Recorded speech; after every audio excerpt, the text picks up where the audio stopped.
ஒரு துறவி, அவர் ஒரு பெரிய மகானும் கூட, வாய்மைக்கு வசமாகி பெயர் போனவர் அவர். ஒரு நாள் மரத்தடியில் அமர்ந்திருந்தார். அந்த பக்கமாக தலைதெறிக்க ஓடி வந்தது ஒரு கறவை பசு தனது செல்ல கன்றுக்குட்டியோடு.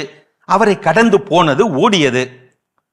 கொஞ்ச நேரத்தில் அதை துரத்தி கொண்டு ஓடி வந்தான் ஒரு கசாப்பு கடைக்காரன். ஓடி வந்த வேகத்தில் துறவியிடம் கேட்டான், இந்த பக்கமாக பசுவும் கன்றும் ஓடி வந்ததா? பார்த்தீர்களா? எந்த பக்கம் போனது? உண்மையை சுட்டினார் அந்த துறவி மகான். வந்தது, அதோ அந்த பக்கமாகத்தான் போனது.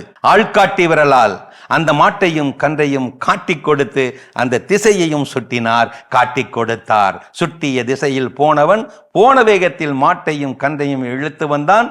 துறவிக்கு நன்றி சொல்லிவிட்டு போய்விட்டான். குரல் வளை அறுபட்டு துறவியை சபித்து கொண்டே செத்து போயின அந்த பசுவும் கன்றும் அந்த கசாப்பு கடைக்காரனிடம். ஒரு நாள் அந்த துறவி மகான் இறந்து போனார்.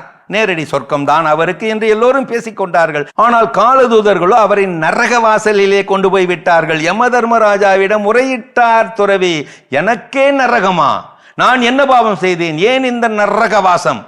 அன்று பசுமாட்டையும் கன்றையும் தேடி வந்தவனிடம் அது இருக்கும் இடத்தை காட்டி கொடுத்தவன் நீதானே? ஆமாம், உண்மையைத்தானே சொன்னேன், உண்மையைத்தானே பேசினேன். உடனே யமன் சொன்னானாம், சரிதான் துறவி மகானே, ஆனால் பார்த்ததையெல்லாம் அப்படியே சொல்லிவிடுவது உண்மையாகாது. பிறருக்கு துன்பம் வராமல் சொல்லப்படும் வார்த்தைகள் தான் உண்மையாகும். ஆனால் நீ பேசிய உண்மையால் 2 உயிர்கள் போய்விட்டதே. போ நரகத்திற்கு. தீயன பயக்கும் உண்மை, நல்லன பயக்கும் உண்மை, இதில் எது உண்மையான உண்மை? நல்லன பயக்கும் தீமை, கெட்டன பயக்கும் தீமை, இதில் எது பொய்யான பொய்மை? தெரிஞ்சா சொல்லி அனுப்புங்க. தீயவை தீய பயத்தலால் தீயவை தீயினும் அஞ்சப்படும். பகைவரால் ஏற்படும் தீமையை விட அடக்கமில்லா மனதாலேயே ஒருவருக்கு அதிக தீமை. பிறருக்கு தீமை விளைவிக்கும் போது நினைவில் கொள், உனக்காக நாளைய துன்பத்தை இன்றே விதைத்துக் கொண்டிருக்கிறாய். என்ன செய்ய?